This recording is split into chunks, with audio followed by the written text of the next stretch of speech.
Item ಯಾವುದೇ ಇರಲಿ try ಮಾಡಿ ಆಚಿ ಚಿಕನ್ ಮಸಾಲಾ. ಆಚಿ ಚಿಕನ್ ಮಸಾಲಾ ಇದು ಸಿನಿಮಾವನ್ನು ಮೀರಿಸುವಂತಹ ಘಟನೆ. 6 ವರ್ಷಗಳ ಹಿಂದೆ ತಮಿಳುನಾಡಿನಲ್ಲಿ ನಡೆದಂತಹ ತಂದೆ ಮಗನ ಲಾಕಪ್ ಡೆತ್ ಸೀಕ್ರೆಟ್ ರಿವೀಲ್ ಆಗಿದ್ದು, ಇತಿಹಾಸದಲ್ಲೇ ಮೊದಲ ಬಾರಿಗೆ 9 ಪೊಲೀಸ್ ಸಿಬ್ಬಂದಿಗೆ ಮದುರೈ ಕೋರ್ಟ್ ಗಲ್ಲು ಶಿಕ್ಷೆ ಕೊಟ್ಟಿದೆ. ಲಾಕಪ್ ಡೆತ್ ಕೇಸ್ನಲ್ಲಿ 9 ಪೊಲೀಸರಿಗೆ ಗಲ್ಲು ಶಿಕ್ಷೆ. ಮಹತ್ವದ ತೀರ್ಪು ನೀಡಿದ ಮದುರೈ ನ್ಯಾಯಾಲಯ.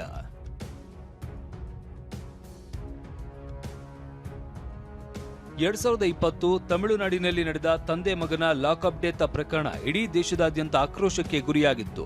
ಕೊರೋನಾ ಸಮಯದಲ್ಲಿ ಅವಧಿ ಮೀರಿ ಅಂಗಡಿ ಓಪನ್ ಮಾಡಿದ್ದಕ್ಕೆ ತಮಿಳುನಾಡಿನ ಸಾತಂಕುಲಂ ಪೊಲೀಸರು ಜಯರಾಜ್ ಪುತ್ರ ಬೆನ್ನಿಕ್ಸ್ ನನ್ನ ಬಂಧಿಸಿದ್ರು. ಪೊಲೀಸರ ಚಿತ್ರಹಿಂಸೆಗೆ ಇಬ್ಬರು ಲಾಕಪ್ ಡೆತ್ ಆಗಿದ್ರು. ಪ್ರಕರಣ ಸಂಬಂಧ ತಮಿಳುನಾಡಿನ 9 ಪೊಲೀಸ್ ಸಿಬ್ಬಂದಿಗೆ ಮದುರೈ ಕೋರ್ಟ್ ಗಲ್ಲು ಶಿಕ್ಷೆ ವಿಧಿಸಿದೆ. 6 ವರ್ಷಗಳ ವಿಚಾರಣೆಯ ನಂತರ ನ್ಯಾಯಾಧೀಶ ಜಿ ಮುತ್ತುಕುಮಾರನ್ ಮಹತ್ವದ ತೀರ್ಪು ನೀಡಿದ್ದಾರೆ. ಹಾಗಾದ್ರೆ ಪ್ರಕರಣದ ಹಿನ್ನೆಲೆ ಏನು ಅಂತೀರಾ? ಅದನ್ನ ಎಳೆಯಾಗಿ ತೋರಿಸ್ತೀವಿ ನೋಡಿ.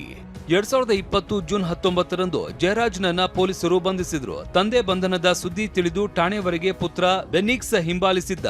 ಜಯರಾಜ್ ಮತ್ತು ಬೆನ್ನಿಕ್ಸ್ಗೆ ತನಿಖಾಧಿಕಾರಿಗಳು ಜೈಲಿನಲ್ಲಿ ಚಿತ್ರಹಿಂಸೆ ನೀಡಿದ್ದಾರೆ. ಪೊಲೀಸರು ಹೊಡೆದ ಏಟಿಗೆ ಜಯರಾಜ್ ಬೆನ್ನಿಕ್ಸ್ಗೆ ರಕ್ತಸ್ರಾವವಾಗಿದೆ. ಇಬ್ಬರ ದೇಹದ ಮೇಲೆ ಬರೋಬ್ಬರಿ 18 ಗಂಭೀರ ಗಾಯಗಳು ಪತ್ತೆಯಾಗಿದ್ವು. ಹಲ್ಲೆ ಜೊತೆಗೆ ಒಳ ಉಡುಪುಗಳನ್ನ ಬಿಟ್ಟು ಇತರೆ ಬಟ್ಟೆ ಪೊಲೀಸರು ಬಿಚ್ಚಿಸಿದ್ರಂತೆ. ಒಳ ಉಡುಪಿನಲ್ಲೇ ಮೇಜಿನ ಮೇಲೆ ನಿಲ್ಲಿಸಿ ಕ್ರೌರ್ಯ ಮೆರೆದಿದ್ದು ಗೊತ್ತಾಗಿದೆ. ಇಷ್ಟೇ ಅಲ್ಲ, ಜಯರಾಜ್ ಬೆನ್ನಿಕ್ಸ್ ಕೈಕಾಲು ಹಿಡಿದುಕೊಂಡು ಇಬ್ಬರ ಪೃಷ್ಠದ ಮೇಲೆ ಲಾಠಿಯಿಂದ ಹೊಡೆದಿದ್ದಾರೆ. ಪೊಲೀಸರು ಹೊಡೆದ ಏಟಿಗೆ ಇಬ್ಬರ ಬಟ್ಟೆಗೆ ರಕ್ತದ ಕಲೆ ಅಂಟಿಕೊಂಡಿದೆ. ತಂದೆ ಮಗನಿಂದಲೇ ಪೊಲೀಸರು ರಕ್ತದ ಕಲೆ ಕ್ಲೀನ್ ಮಾಡಿಸಿದ್ದಾರೆ. ಇಷ್ಟೇ ಅಲ್ಲ, ಇನ್ನಷ್ಟು ಬೆಚ್ಚಿ ಬೀಳಿಸುವ ಸಂಗತಿಗಳು ತನಿಖೆಯಿಂದ ಗೊತ್ತಾಗಿದೆ. ಜಯರಾಜ್ ಬೆನ್ನಿಕ್ಸ್ ಸಾವಿನ ಬಳಿಕ ಸಾಕ್ಷ್ಯನಾಶಕ್ಕೆ ಪೊಲೀಸರು ಪ್ರಯತ್ನಿಸಿದ್ದಾರೆ. ಲಾಕಪ್ ಡೆತ್ ಪ್ರಕರಣ ಮುಚ್ಚಿ ಹಾಕೋದಕ್ಕೆ ಸುಳ್ಳು ಕೇಸ್ ದಾಖಲಿಸಿದ್ದಾರೆ.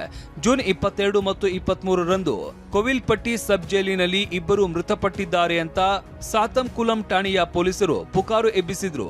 ಆದ್ರೆ 3 ವೈದ್ಯರ ತಂಡದ ನೇತೃತ್ವದಲ್ಲಿ ಮರಣೋತ್ತರ ಪರೀಕ್ಷೆ ಮಾಡಲಾಗಿತ್ತು. ಪೊಲೀಸರ ಏಟಿನಿಂದಲೇ ಬೆನ್ನಿಕ್ಸ್ ಸಾವನ್ನಪ್ಪಿದ್ದಾನೆ ಅಂತ ವೈದ್ಯರು ವರದಿ ನೀಡಿದ್ದಾರೆ.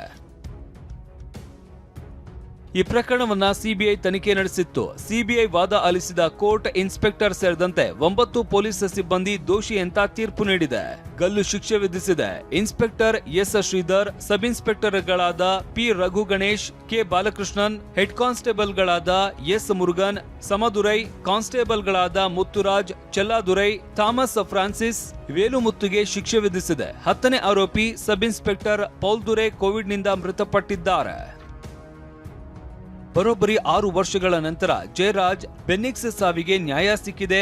ಆದ್ರೆ ಸಮಾಜವನ್ನ ಕಾಯುವಂತ ಪೊಲೀಸರೇ ರೌಡಿಗಳಂತೆ ನಡೆದುಕೊಂಡದ್ದು ನಿಜಕ್ಕೂ ದುರಂತ. Bureau report, TV9.